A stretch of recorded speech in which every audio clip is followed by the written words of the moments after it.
May 15, 2026 രാജ്യത്തെ പരമോന്നത കോടതിയിൽ വെച്ച് ജസ്റ്റിസ് സൂര്യകാന്ത് നടത്തിയ പരാമർശങ്ങൾ വലിയ വിവാദങ്ങൾ സൃഷ്ടിച്ചു. ചീഫ് ജസ്റ്റിസ് ഒരിക്കലും പറയാൻ പാടില്ലാത്ത വാക്കുകളാണ്, അത്യന്തം അപകടകരമായ പരാമർശമാണ് ജസ്റ്റിസ് സൂര്യകാന്ത് നടത്തിയത്. രാജ്യത്തെ തൊഴിലില്ലാത്ത ചെറുപ്പക്കാർ മാധ്യമപ്രവർത്തനങ്ങളിലേക്ക് വരുന്നു, പിന്നീട് അവർ വിവരാവകാശ പ്രവർത്തകരായി മാറുന്നു.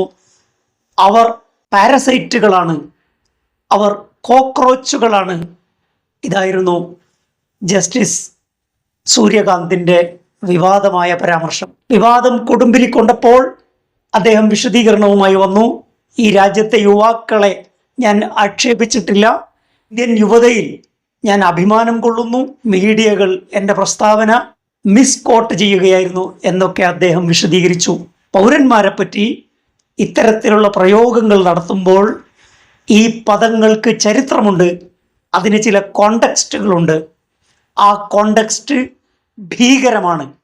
വംശഹത്യക്കും ഒരു ജനതയെ ഗ്യാസ് ചേംബറിലേക്കും പറഞ്ഞയക്കാൻ ഉപയോഗിച്ച പദാവലികളാണ് ചീഫ് ജസ്റ്റിസ് ഓഫ് ഇന്ത്യ കോർട്ടിൽ ഉപയോഗിച്ചത്. 1994 100 ദിവസം കൊണ്ട് 8 ലക്ഷം ആളുകളെ റുവാണ്ടയിൽ വംശഹത്യക്ക് വിധേയമാക്കി. എന്നാൽ വംശഹത്യക്ക് വിധേയമാക്കപ്പെടുന്ന ഈ ജനവിഭാഗത്തെ റുവാണ്ടൻ റേഡിയോ, ആ രാജ്യത്തെ ഔദ്യോഗിക മാധ്യമങ്ങൾ വിശേഷിപ്പിച്ചത് കോക്രോച്ചുകൾ എന്നായിരുന്നു. ഇന്ത്യയിലെ പൗരന്മാരെ കോക്രോച്ചുകൾ, പാരാസെറ്റുകൾ എന്നൊക്കെ വിശേഷിപ്പിച്ച ചീഫ് ജസ്റ്റിസ് ചെയ്തത് മഹാ അപരാധമാണ്.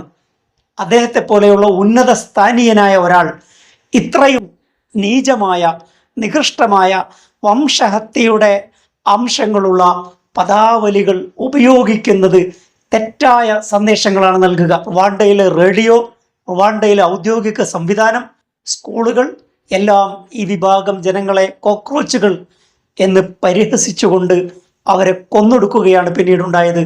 ജർമ്മനിയിൽ ഹോളോകോസ്റ്റിന് മുമ്പ് അവിടെയുള്ള ജൂതന്മാരെ മുഴുവനും വിശേഷിപ്പിച്ചത് പാരാസൈറ്റുകൾ എന്നാണ്, പരാന്നഭോജികൾ എന്നാണ് ജൂതന്മാരെ വിശേഷിപ്പിച്ചത്. ഇങ്ങനെ നിരന്തരമായ പ്രചരണങ്ങൾ നടത്തിയ ശേഷമാണ് അവരെ ഗ്യാസ് ചേംബറിൽ കൊണ്ടുപോയി കൊല നടത്തിയത്. ഇപ്പോൾ ഫലസ്തീനിൽ കഴിയുന്ന ജനവിഭാഗത്തെ ഇസ്രായേൽ തീവ്രവാദികൾ വിളിക്കുന്നത് വെർമിൻ എന്നാണ്, കീടങ്ങൾ. 1948 ജനസൈഡ് ആക്ട് പ്രകാരം ഇത്തരം പദാവലികൾ ഉപയോഗിച്ചുകൂടാ. ഇൻ്റർനാഷണൽ നിയമങ്ങളുണ്ട്. ആ നിയമങ്ങളനുസരിച്ച് ഇത്തരം പദാവലികൾ പൊതു വ്യവഹാരങ്ങളിൽ ഉപയോഗിക്കാൻ പാടില്ല. തൊഴിൽ രഹിതരായ ചെറുപ്പക്കാർ അവർ കോക്രോച്ചുകളാണ്, വിവരാവകാശ പ്രവർത്തകർ അവർ ഇത്തിക്കണ്ണികളാണ്, അവർ പരാന്നഭോജികളാണ് എന്ന് പറയുമ്പോൾ അതിൻ്റെ അപകടം എന്താണ്? ആർട്ടിക്കിൾ 21 നൽകുന്നത് മനുഷ്യൻ്റെ, ഒരു പൗരൻ്റെ ഡിഗ്നിറ്റിയാണ്. ഒരു പൗരനെയും ഇത്തരം പദങ്ങൾ ഉപയോഗിച്ചുകൊണ്ട് അഭിസംബോധന ചെയ്തുകൂടാ. ഇന്ത്യൻ ഭരണഘടന ആർട്ടിക്കിൾ 21 ഡിഗ്നിറ്റി എല്ലാ പൗരന്മാർക്കും ഉറപ്പ് നൽകുന്നുണ്ട്. ഇന്ത്യയിൽ തൊഴിലില്ലായ്മ വർദ്ധിക്കുകയാണ്. അപ്പോൾ എന്താണിത് നൽകുന്ന മെസ്സേജ്?